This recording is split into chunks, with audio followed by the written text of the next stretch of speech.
Bonjour et bienvenue, voici notre tour d'horizon économique, géopolitique, sanitaire, énergétique et boursier. Nous sommes le jeudi 12 janvier. Pour comprendre comment tourne la planète finance, c'est sur la bourse au quotidien et nulle part ailleurs. Et l'épisode du jour s'intitulera « Les 7000 sur le CAC 40, ça c'est fait ».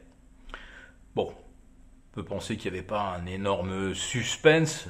On sentait que les rois des algos avaient envie d'aller inscrire ce niveau des 7000, mais on pourrait également remarquer que sur le DAX, on a atteint les 15 000 et que en préouverture, le futur du S&P 500 était à 4 000 et le Dow Jones à 34 000. Un vrai festival de cours ronds. Mais je vais peut-être vous parler, moi, d'un cours pas tout à fait rond, celui du CAC 40 Global Return, qui s'est hissé jusqu'à 20 600 points, et donc qui s'est approché à 2%, oui, vous entendez bien, 2% de son record historique absolu du 5 janvier 2022.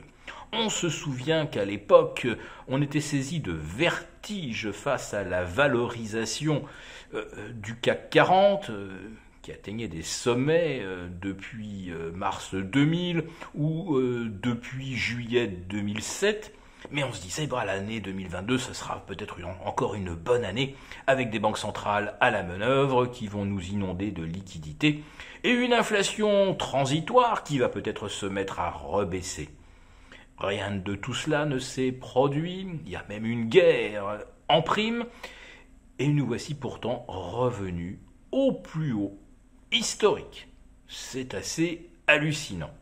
Autrement dit, on peut vraiment se demander ce que signifie l'efficience des marchés.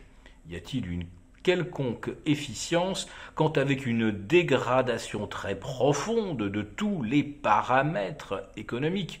Je pourrais rajouter d'ailleurs le creusement des déficits, le moral des ménages en berne. Comment peut-on revenir au sommet? Eh bien, vous connaissez certainement la réponse parce que nous n'arrêtons pas de le répéter. Le marché est gouverné par les flux. Et là, nous avons effectivement des flux positifs.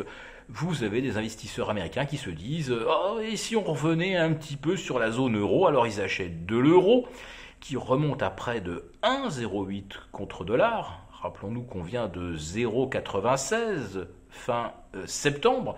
Donc la remontée est quand même assez spectaculaire maintenant, puisqu'on en est à près de 12%.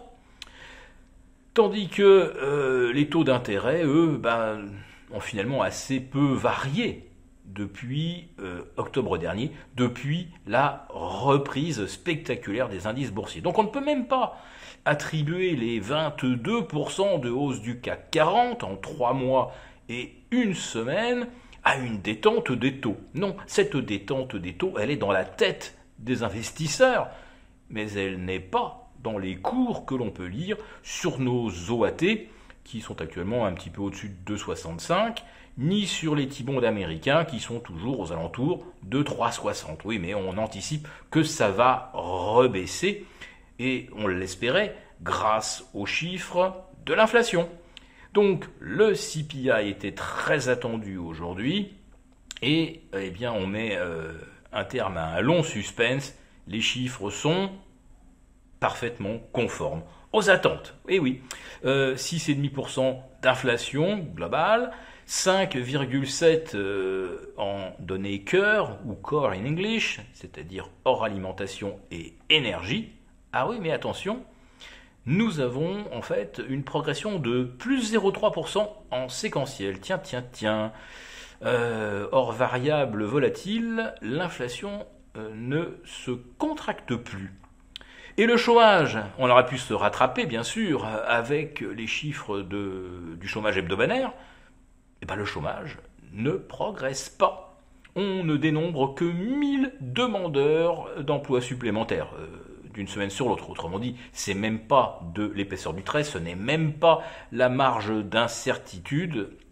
Donc, l'emploi demeure très fort. Alors, est-ce que la Fed va simplement se focaliser sur ce chiffre algébrique, plutôt positif, de 6,5%, ou va-t-elle continuer de regarder sa principale boussole, qui est l'emploi aux États-Unis, qui demeure donc au zénith, et l'inflation cœur, qui ne baisse plus.